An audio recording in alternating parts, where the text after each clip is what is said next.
कोल खलो के बना, हाले ना बना। इत्थे इत्थे कोल आई यार, कमाल नहीं करती। आ देख लो जी, बेली दी इको एक लत्त, एक लत्त गोडे दे उपरों कट्टी गई है। ये किदां कट हुई सी? रूटावेटर च। किन्नी तो तेरी उम्र सी? 11 साल दा सी। हुन उम्र किन्नी?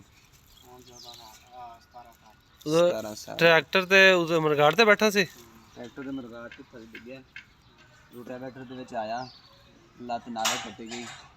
बड़ा हौसले दा बंदा है, बड़ा दलेर बंदा है। 11 साल किहड़ी उम्र हुंदी मैनूं दसो। आ देख लो जी, बेली दी लत्त टुट गई इस जगह तो। ते बेली नहीं इधर नहीं। साइकिल जेड़ा वा एक लत्त नाल पूरा पैडल घुमाउंदा इहदे ना। यार सानू माड़ी रोनी ते लिखा, उधरों तू आना मैं इधरों फिर घूमना। मेहरबानी आई। आ देख लो जी, पूरा पैडल घुमाउंदा इक्को लत्त नाल, दा ऐसा तजर्बा वेख लो।